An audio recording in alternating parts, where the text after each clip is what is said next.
Give me the signal. I'll get us started. Ooh, Yeah. sorry. Well, I'm just saying. That was me stretching, if you heard that.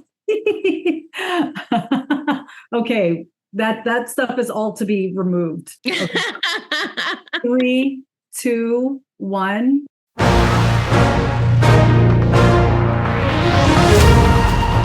Welcome back to National Disability Radio. To all of our loyal listeners, we are really excited this month because it is Women's History Month. I am Michelle Bishop with NDRN. I am one of your hosts of the podcast. And I am Raquel Rosa. I am another of our hosts. It's good to see you all today. And unfortunately, our last host, Stephanie Flynn, is out on leave, so she's not with us this month, but she will be back. Stephanie, we miss you. Don't leave us. I can't believe I'm going to say this. We are not going to have your jokes, and I might miss it a little bit. So come back to us soon, Stephanie. So like I said, it's Women's History Month. Here we are, your all-woman podcast plus Jack. Jack, our producer, do you want to introduce yourself to the people? See, I was just going to sit back and listen because it's Women's History Month. Oh, bravo. Yes. Yes. We love an ally. Yes. Sisters before misters. Thank you, Jack. So should we get right into it? Raquel, do you want to tell the people about this episode? As Michelle said, this is Women's History Month, and she had the pleasure of sitting down with 3 women leaders in the disability rights movement. She had a great conversation with Marlene Sallo, the ED of NDRN, Maria Town, who is the president and CEO of AAPD, and Robin Troutman, the interim ED of NACDD.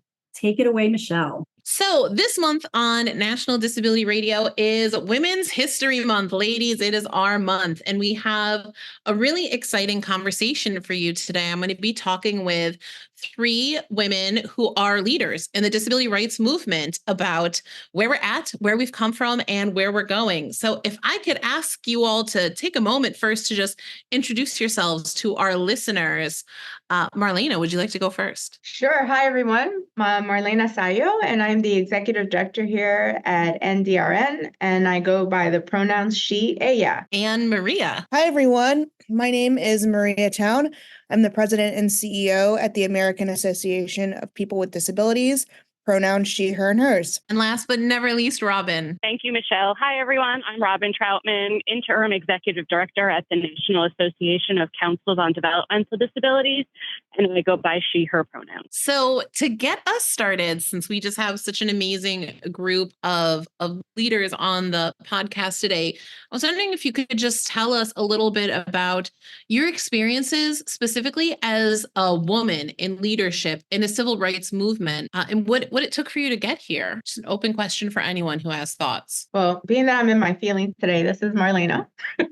I can safely say that it's been a long road. I would say I'm the oldest one here on the call.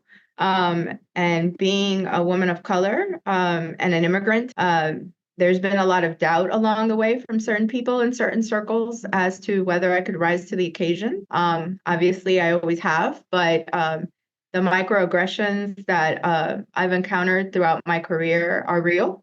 But you learn to ignore the noise and you just live to your full expectation and you show up to work and you get the job done. This is Robin. I'll just note that as a relatively new leader in nonprofit worlds, I suffer from a terrible case of imposter syndrome that I definitely look around the room, even on this podcast today, of, oh my, how am I included with these extraordinary women? But, every day I learn a little bit more how to believe that I'm supposed to be here and just prove myself, as Marlena said, just show them who you are and what you can do, and it will keep them quiet. This is Maria. I'll just add, and I want to point out that, like, Marlena said something amazing. She said, like, obviously I always have. And I just want to cheer for that. Obviously, she's always risen to the occasion, and that's true for so many of us. I think for me, especially as someone who is younger and who has a very visible developmental disability, a lot of times when I come into rooms, people just assume that I am not a leader. And I've had to really learn how to exert and show my own power, because I think people just assume that someone who moves like me and who looks like me isn't going to be a president and CEO. And I've had to deal with a lot of internalized ableism. And I'll give an example of this. Being specifically a leader of an organization that does a lot of work in DC, there's a lot of moments where you're supposed to be working a room and moving around it and shaking hands and making sure you catch the ear of a policymaker or another influential change maker. And I physically cannot do that a whole lot of the time. And so I have to constantly tell myself that I'm able to do the job that I have and find other ways to make it work. And that often relies on actually working with other people like Marlene and Robin and saying like, hey, can you go tell this person over there that I want to talk to them and maybe make them come to me, or positioning myself next to the food or the drink table to make sure that I am seen so that people can't just walk on by or look me over. Maria, positioning yourself next to the food is absolutely brilliant. I am stealing that one in the future. But we've known each other for a while, Maria, and I've never heard you talk about that before, about the expectation of who you are when you walk into a room based on your disability. That's really powerful. And all of this is real. The ableism, the microaggressions that Marlene talked about, especially for women of color, all of these things that we're up against, even if we keep moving forward. And I actually really felt, Robin, when she was talking about the imposter syndrome, that is my life every day. I constantly feel like a kid from Syracuse, New York. And every time I am in a room with important people, I'm like, how exactly did I get here? So it's real. And I think that that's really a common experience for women in particular who are in places of leadership. And we could probably take more than a podcast episode. We'd probably take a whole day just to dig into one of those issues. And I regret that it's just a podcast and we don't have all that time. But if we were to maybe take it and do something with it, something that's useful for our listeners, how could we maybe better support women who are in our movement and create meaningful opportunities for involvement and for leadership for women in the disability rights world? This is Robin. I think something that is so important, not only in the disability community, but for women, is that we have to just support each other. We can't be fighting, with each other, because we're already getting a lot of, as everyone said already, internal ableism and systemic racism and ableism and misogyny. And so we have to be able to support each other and uplift each other, because if we don't do it for ourselves as women, or in the they, them, or women presenting, then, who else is going to? So we need to be able to, find our own common ground and lift each other up. This is Maria. I feel like it's always important to point out that disabled women and women of color and women leaders need a lot of the same things. Being a leader does not mean that you don't also have caregiving responsibilities and need paid leave. Being a leader doesn't mean that you also aren't on benefits and need drastic improvements to our nation's benefit systems so that you can save money and actually plan for your future. And I think a lot of the policy change that all of us are working on as individuals, all of us are working on in our organizations, is hopefully change that when it happens will allow more women to lead, more women of color, more disabled women, more queer women, because I'm constantly thinking about just who is not in these spaces with all of these important people, not because they don't have the knowledge or the expertise or the skills, but because our systems are keeping them out. And I think, one of the reasons that I am where I am today is because systems happened to work for me. And I feel like it was a just moment of luck.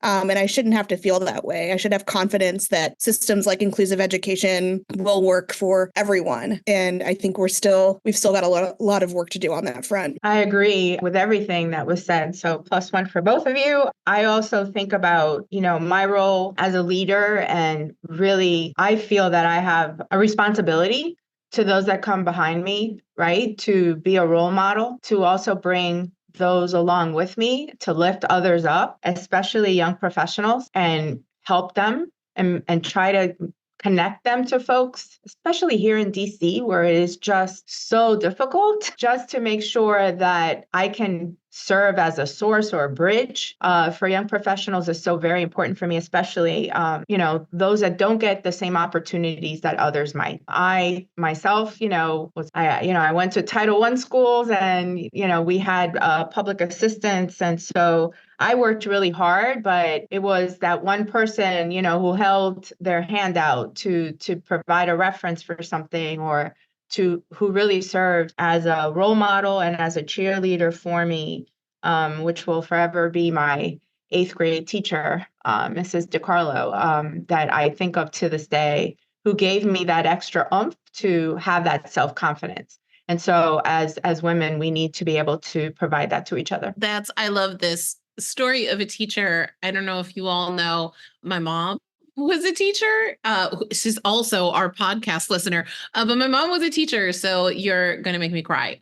Just thinking about how one person that you even meet maybe early in life as a kid is someone who you'll remember for the rest of your life, is having such an impact on the course that you took. I can relate to that. I imagine all of our listeners can. So I want to open that up to everyone. Were there women along the way who helped you get to where you are, or still, a mentor or a cheerleader for you? I like that when you use cheerleader, women supporting women, I think is so important. But were there women along the way that were there for you? This is Maria. There were so many women along the way for me. I mean, really starting with the women in my family, my mom, my grandmothers, who I was just thinking about this yesterday. My mom really encouraged me to dream.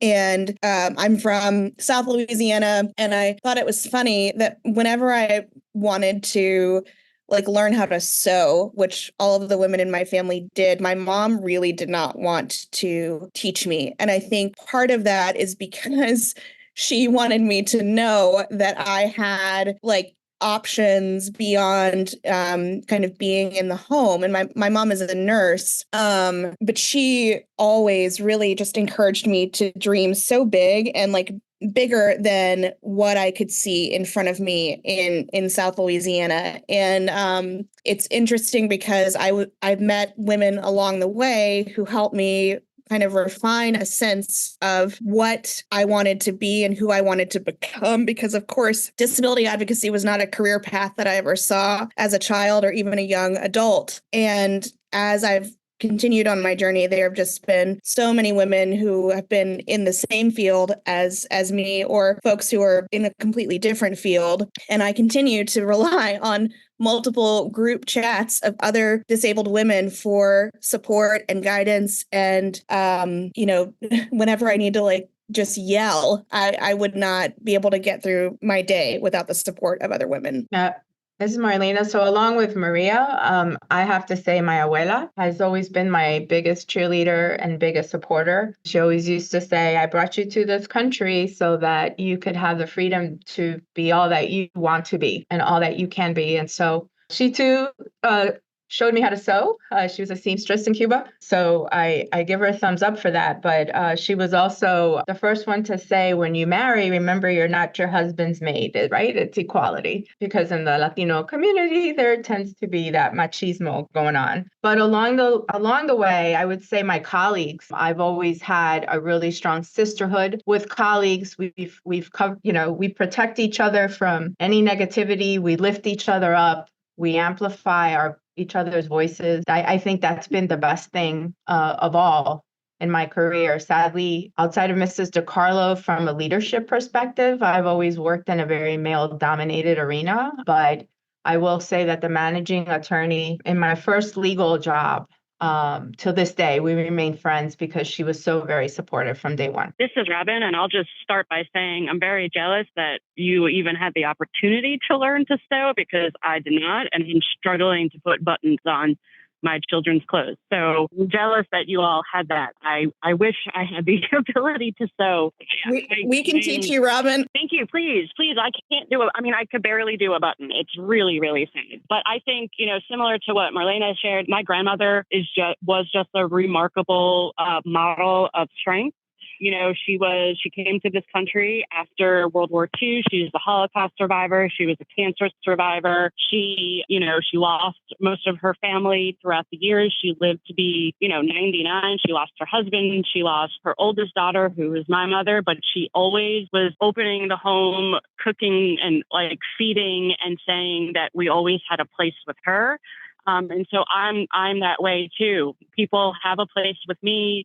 They can come over. I'll feed you. I've definitely learned that we need to have more of these open, safe spaces for everybody, not just our younger generation and our children, but, everybody needs a place where they can feel safe. And so I've learned that from my grandmother, that despite everything that you might go through, that you can still be that kind of guiding light and solid rock for others. And so I tried to do that for my friends, my colleagues, throughout. But there has been one woman leader who to this day, we still get lunch every so often. And I don't think she realized that I was just sucking up all of the information and mannerisms and everything, how she dealt with conflict.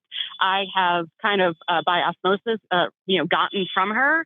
And now I feel like I'm a much better person who can, have conversations, be more diplomatic. And it's all from a former supervisor, Melinda, who's just an extraordinary woman. I can say for my part, I don't know if any of the three of you realize how much I look at the three of you in awe on a regular basis, because you are all just rock stars, and it's really amazing, and it's really exciting to see. And the fact that we're having a conversation about women in leadership in the movement, and we're talking to three women who are running disability rights organizations, is incredible. As we're having this conversation, and all of your stories were amazing and striking, and I feel like I learned a lot about all of you today, but moms came up, grandmas came up. We talked a little bit about, teachers or professional colleagues, but there was a lot of those women in our families. And earlier in the conversation, someone brought up the concept of caregiving. And that's stuck with me as well in this conversation where, women, we're going to work and we are supposed to be bosses and leaders at work, and we're crushing it. And we are breadwinners, for our families, or contributing in that way. But I feel like there's still this expectation that on top of all that, women are still caregivers. Whether or not we're talking about a partner or children or aging parents or a loved one with a disability, I feel like that expectation is still there, that women are supposed to be the nurturers and the caregivers. And I'm wondering what's that like for you all? I mean, is that a pressure that you feel? And if so, how do we find that balance between being a boss at work, and I mean that in a good way, and in a way like you're crushing the game, and also maybe fulfilling some of those expectations that we have at home? Ooh, if I may jump in here, it's Marlene. It's really hard. I raised my kid by myself, and then that thing's in motion where you were constantly going above and beyond what you needed to do because you didn't want anyone to frown upon the fact that you also had to take care of your children at home. And then my grandma was sick and we all were pitching in. So then that was like the double requirement. And I was here in DC, and you find yourself apologizing that you need to go back, that you need to fly out of DC to be there and pitch in for your loved one who was ill. And through all of that,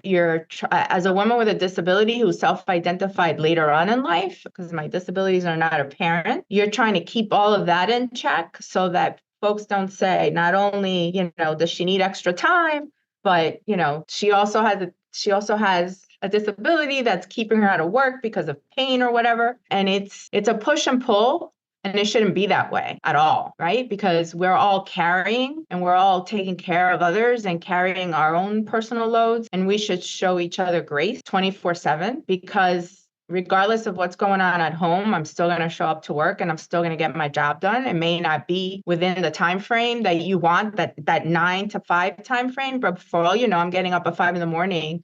and getting things done before I have to take care of those in my household. And in the evening, I may put everybody to bed and then pick up and continue where I left off. And a perfect example was my first week on the job as an attorney with the state, and my son got really, really ill and I couldn't be at work, and I was responsible for first appearances in the courtroom, And I did all of the petitions from my house using my fax while taking care of my sick child. And fast forward my first evaluation, and they thanked me for going above and beyond, but said, I can't give you the score I want to give you on your evaluation because we don't have the money to give you a bonus. So we're going to give you a 3 instead of a 5, but no, we noticed your extra effort. Oh my Lord.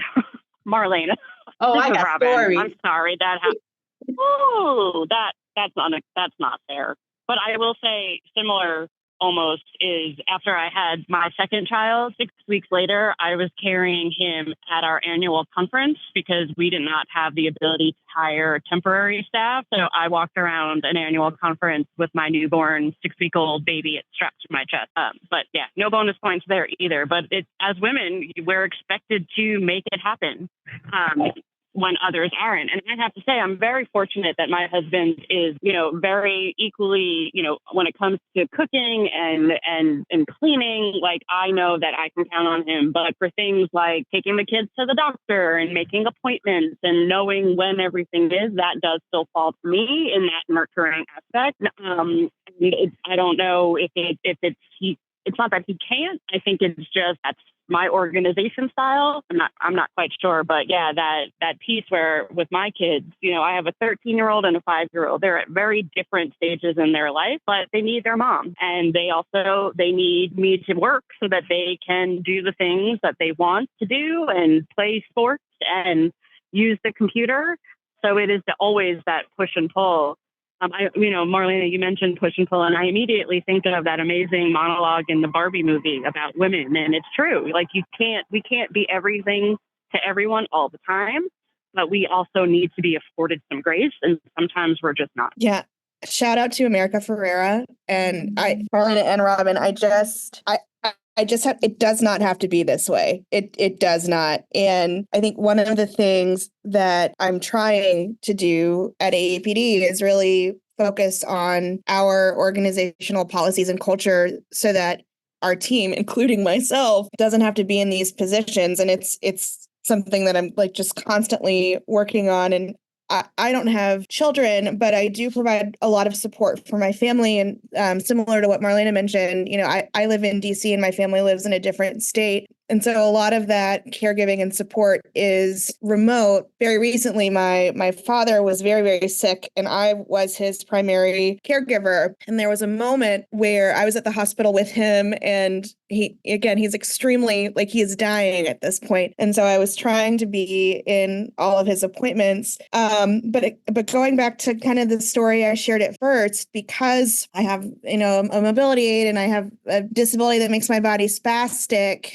a lot of the healthcare providers did not want me to go into the room with him. And they would say things like, oh, the exam room isn't going to be big enough to fit your scooter. At one point, someone said, oh, well, the wife usually goes back. And, my dad is single. He does not have a wife. And it was a reminder to me of just how much of our, care system is just assumed to be done and built and continued by women. And I was constantly worried that my dad's medical care and health care, the quality of it would be impacted because of ableism that was directed at me as his caregiver.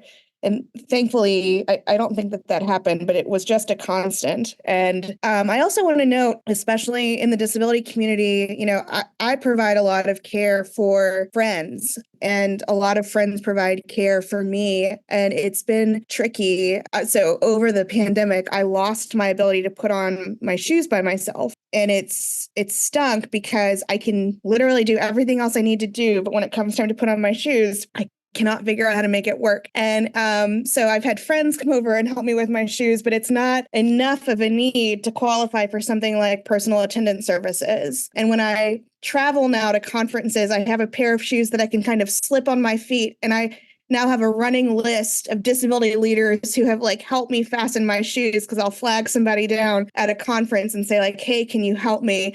Just letting you all know, Marlena, Robin, and Michelle, I'm sure one day I will ask you.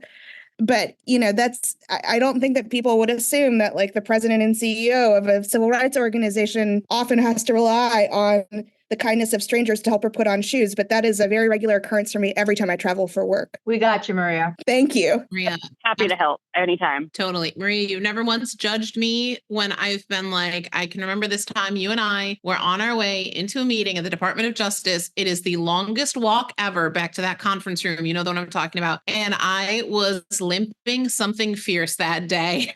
And you didn't say a thing and you didn't judge and you didn't even point out that I probably should have worn more practical footwear when I knew darn well I was limping before I left the house that morning. So I got you. If you ever need a shoe, I got you. Thank you all. Yeah, I really appreciate it. That one question just opened up more than I think I could have imagined in terms of the weight that we carry every day, but also the ways in which we're showing up for and supporting each other, which is also really amazing. I think about that a lot these days, especially in this current world of work from home and hybrid work, which I think opens up a lot of amazing benefits to our lives and to how we manage work and life, but also comes with maybe some unanticipated side effects. You know, when everything is a Zoom meeting, they get scheduled back to back to back as if no one needs a moment in between to do anything else or to catch their breath or to make sure, shout out to Rebecca Coakley, make sure we all ate lunch today, as disabled women often do not do, or meetings get scheduled real early or real late because everyone's thinking you just got to log into a Zoom and you're already home and it's not a big deal. But who's got kids at home that needs to switch over to parent duty and can't necessarily take a late meeting just because it doesn't mean that they have to run across town on the red line, right? Actually, Robin and I are on a coalition call together that used to be scheduled for every week, very late in the day on a Friday. And Robin is my hero because she was the only person who had the nerve to say, we can't keep meeting at this time. My kids are off school. It's a Friday. They go wild at this time. And to which I immediately then was emboldened to jump in and say, I, like Robin's kids, lose all control after this time on a Friday as well. And we were able to get that moved because it was totally practical. I'm sure you remember that, Robin. I sure do. That was, just even thinking about the pandemic and just, I don't understand how during the pandemic, because I guess we all were doing it, we just, that grace that, we mentioned earlier, we allowed for grace. I was on a call with, I remember early in the pandemic, the administration on community living, and my now 5-year-old, who was only about less than 2, comes up to me to tell me he has poop on his hands in full volume to everyone at ACL. Just had to be like, you got to wait a minute now, because I have to go clean something. But I feel like it's only been 4 years, despite what everyone is saying, what people are thinking. COVID is still real, and we need to be very aware that it's not over for the disability community, for the elderly.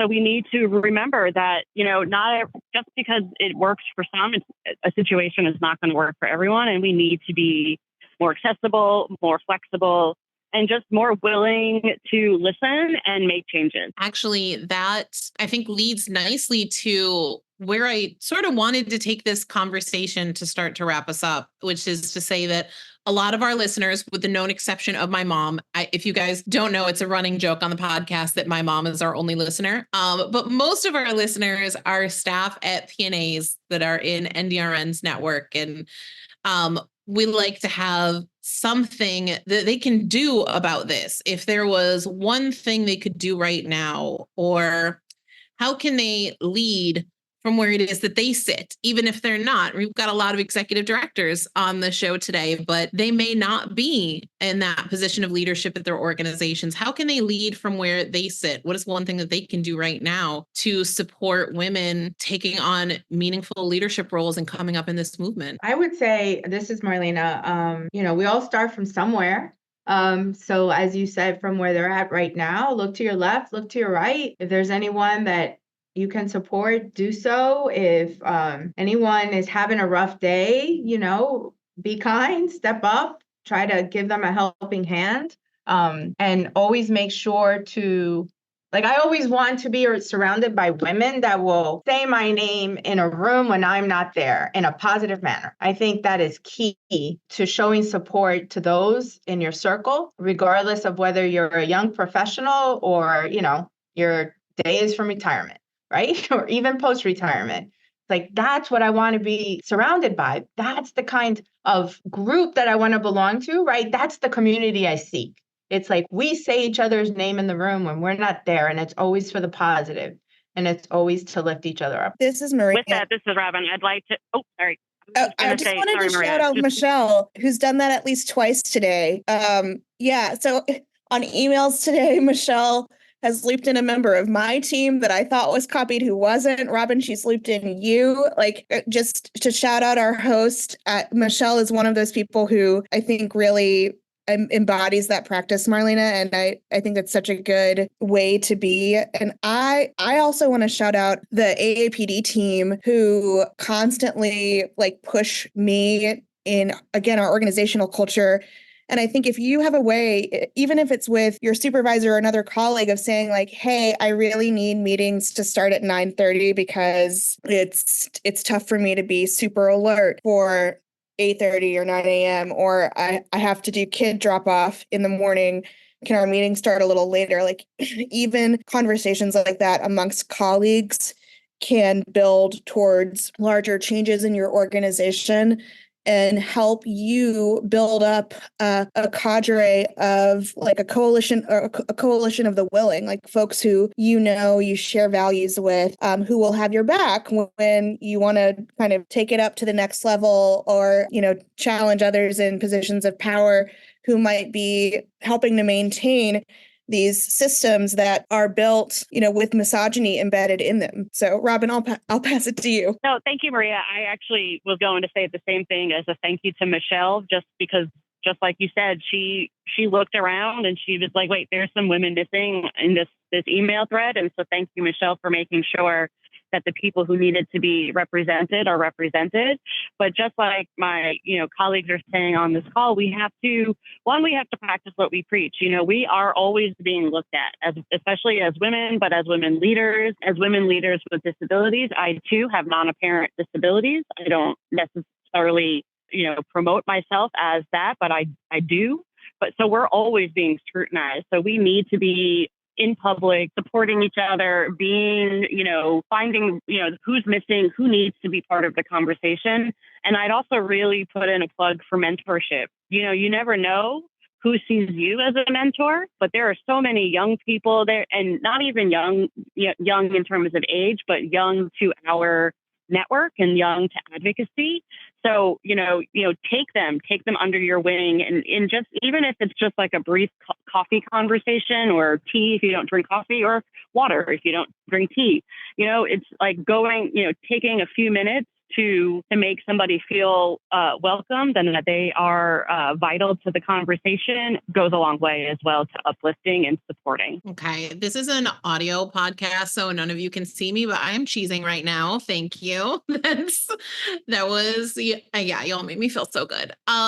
But yes, it's important to me, and I know it's important to all of you, like women supporting women is a big part of how I think we all have gotten to where we are and keep it moving, even when it's hard. And I think that that's really important. And I would say also to our listeners as well, like if you are listening to this podcast and you don't identify as a woman, you are not excluded from this conversation. There is room for allies in every movement. And if you look around in a room and you don't see any women or women who are in positions of leadership represented, that's a thing that you can call out or invite other folks into the room.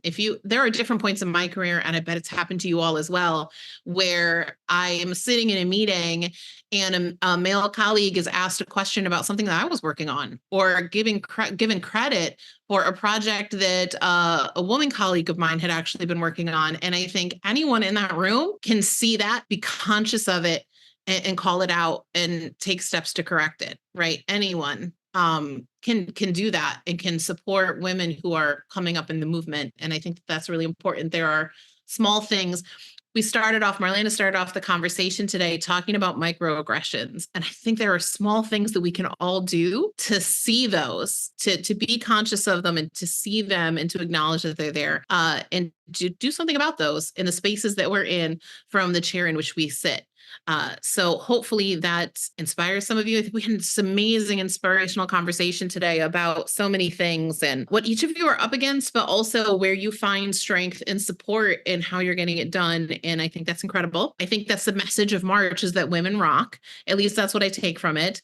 We even shouted out the Barbie movie, which I think is very important, actually. I think we all know that monologue from the Barbie movie that was referenced and how much it absolutely hit the nail on the head. I know we probably opened up more questions than we answered today, but it's an ongoing conversation and it's an ongoing process. And I'm just so thankful to all of you for joining us and having this conversation with me today. I think all of you are incredible. I'm sure all of our listeners know it now as well.